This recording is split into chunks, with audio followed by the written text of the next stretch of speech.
کہ یہ جو بچے کم سے مرتے ہیں تو اللہ سبحانہ و تعالیٰ فرشتوں سے پوچھتا ہے، خاص طور پر ملک الموت سے سوال ہوتا ہے کہ جب تو روح قبض کرنے گیا میرے اس بندے کے بچے کی اولاد کی تو اس نے کیا کہا، اس مصیبت پر اس نے کیا کہا۔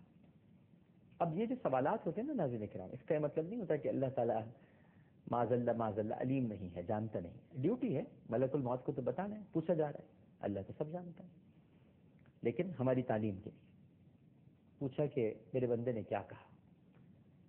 تو جب ملک الموت جواب دیتے ہیں کہ جب ہم نے ایک ننھی سی روح قبض کی، ایک منا سا بچہ جو سوئمنگ پول میں ڈوب گیا 4 برس کا تھا، جب اس کی روح کو قبض کیا تو آپ کے بندے یا بندی نے انتہائی عاجزی اور انکساری کے ساتھ کہا ان للہ و انا الیہ راجعون، یہ اللہ ہی کا مال ہے اور اللہ ہی کی طرف سے لوٹ کر جانا ہے۔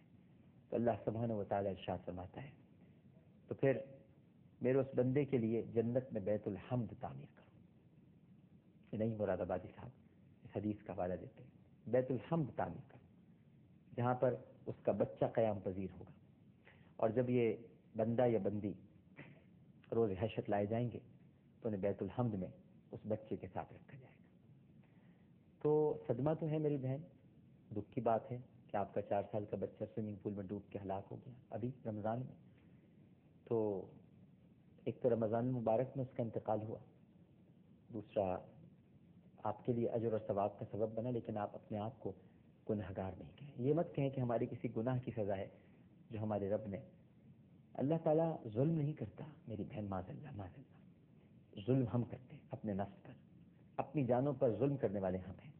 جبھی تو ہمیں دعا سکھائی ہے، تعلیم دی ہے، ہر وقت ہمیں یہ دعا پڑھنی چاہیے، ربنا ظلمنا انفسنا وان لم تغفر لنا وترحمنا لنکونن من الخاسرین۔ السلام علیکم۔ السلام علیکم۔ السلام علیکم۔ السلام علیکم۔ وعلیکم السلام، جی فرمائیے۔ وہ میں اورنگ آباد سے بول رہی ہوں، انڈیا سے۔ اورنگ آباد انڈیا سے بول رہے ہیں جی، اچھا اپنے ٹی وی کی آواز ذرا بند کر لیں گے آپ؟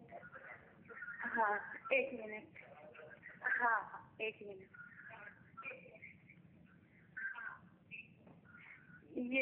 میں یہ پوچھنا چاہ رہی تھی کہ آپ اتنا ڈیٹیل اتنا اچھا بتاتے سب، وہ آپ اپنے ٹی وی کی آواز بند نہیں کر رہے میرے، اور وہ صحیح طریقے سے دماغ میں بات آتی۔ جی جی فرمائیے۔ میوٹ کر دی میں نے۔ اچھا وہ دکھ رہے ہیں میرے آواز میں، وہ میوٹ تو نہیں کیا آپ نے، لیکن خیر میرے کو تھوڑا سا نا پردے کے مطلب نقاب جو رہتا ہے نا، گوشہ پردہ، تو وہ پوچھنے کا تھا، وہ ذرا ڈیٹیل میں بتائیے، وہ تو زیادہ اچھا رہے گا۔ چلیے ٹھیک ہے، بالکل صحیح ہے، انشاءاللہ اچھی بات آپ نے کی ہے۔ تو انشاءاللہ ہم کل جب ہماری ٹرانسمیشن ہوگی اور یہ پروگرام آپ انشاءاللہ جب دیکھیں گے تو کچھ حجاب پر گفتگو کریں گے، حجاب کیا ہے، اور دنیا کی ہر چیز اللہ تعالیٰ نے جو خوبصورت ہے اسے چھپا کے رکھا ہے۔ دیکھیے سیپ بہت عرصے تک انتظار کرتی ہے کہ پانی کا کوئی قطرہ اس کے دامن میں کچھ دیر کے لیے پناہ لے، اور پھر وہ اس کی پرورش کرتی ہے۔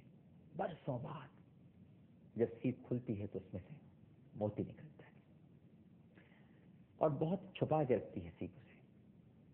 اسی طرح آپ قدرت کی جتنی صنائیاں ہیں ان کا اگر مظاہرہ کریں، مشاہدہ کریں، تو آپ کو کینو لے لیں، کیلا لے لیں، کوئی اور پھل لے لیں، یہ سب چھپے ہوئے ہیں۔